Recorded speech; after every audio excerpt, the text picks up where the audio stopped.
Welcome back, everybody, to my channel. It's me, and today we're going to be taking a look at terrifying home alone experiences. There are a lot of scary things that can happen when you are out in the world all by yourself, but there are also some really creepy things that can happen when no one is around and you are at your own house. Being home alone should be a time of comfort and relaxation. After all, it's where you live. But sometimes there are things that go bump in the night that make being home alone an awful experience. Sometimes those things might even be lurking around every room in your house. So let's get into it. First up, we have this Reddit user who got more than they bargained for after staying home alone during a blizzard.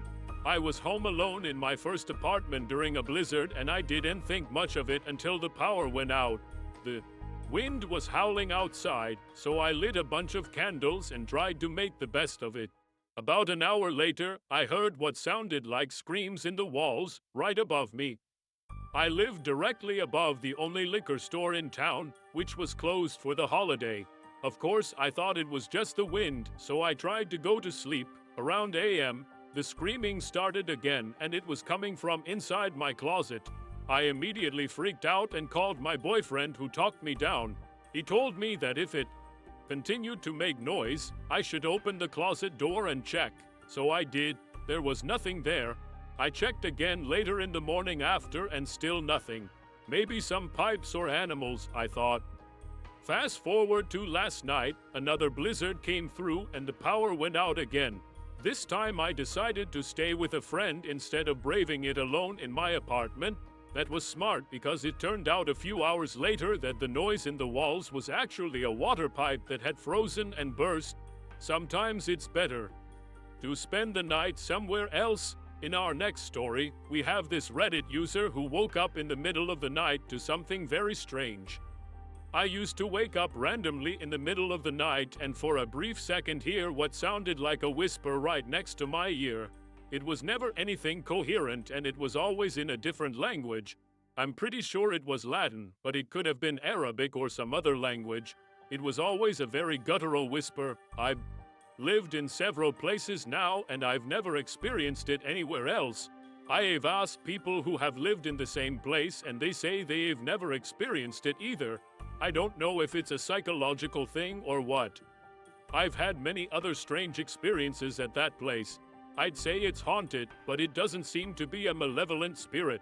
I don't know. I eventually just stopped sleeping in that bedroom and everything was fine. Some people might call that a perfectly normal haunting.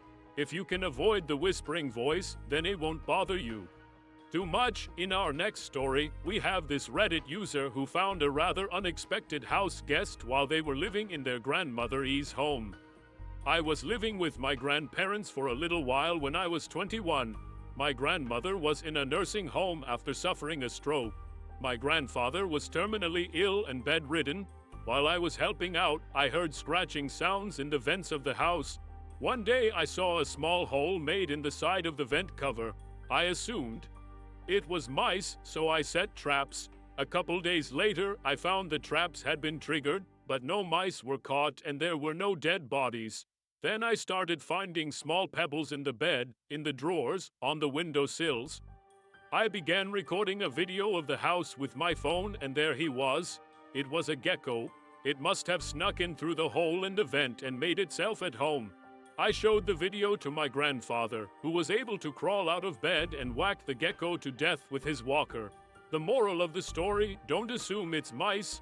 It might be a gecko looking for a new place to call home. For our next story, we have this Reddit user who ended up having an unexpected interaction with a ghost while they were home alone. I was home alone for Christmas break between my freshman and sophomore year of college.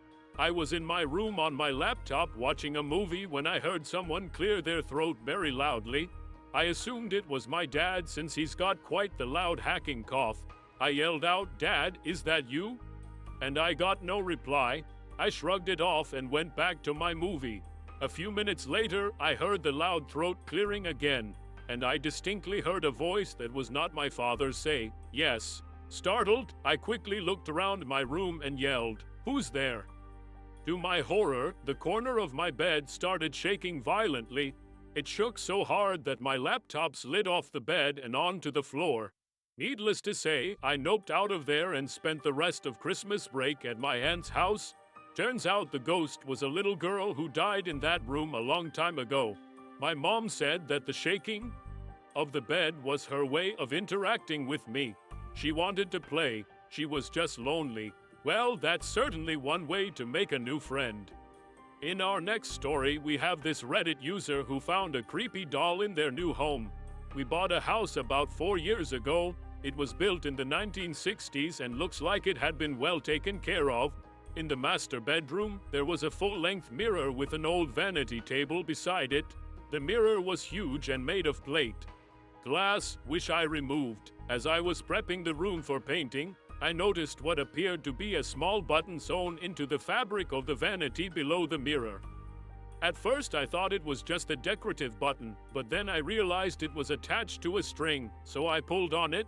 Out popped the creepiest doll I've ever seen.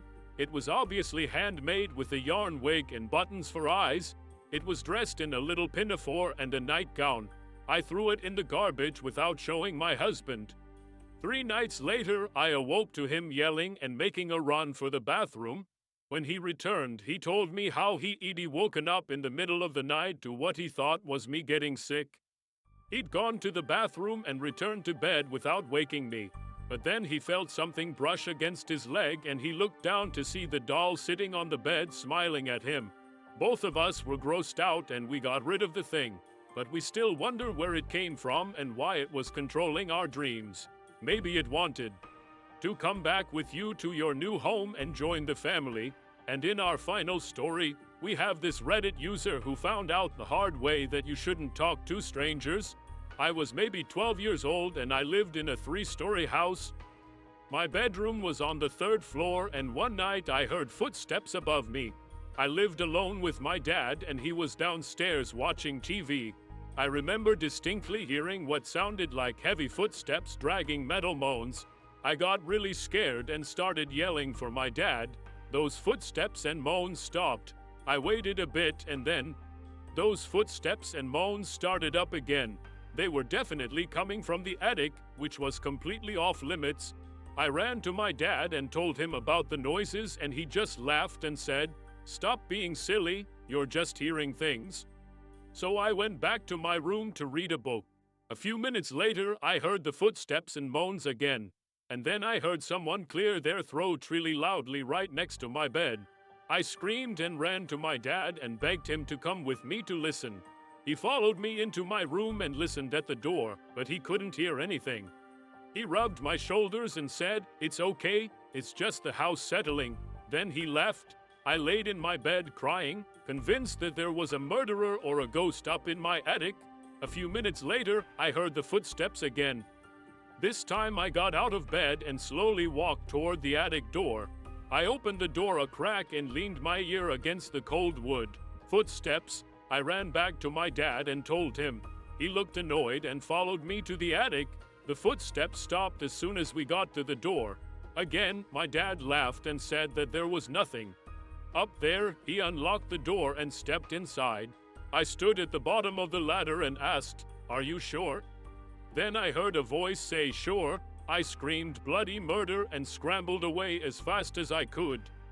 My dad ran out of the attic yelling, "Get back here." I haven't spoken to him since. He says that I ruined a perfectly good pair of scissors. Thank you guys for watching. That was my channel, and if you like this video, please hit that thumbs up button and I'll catch you next time.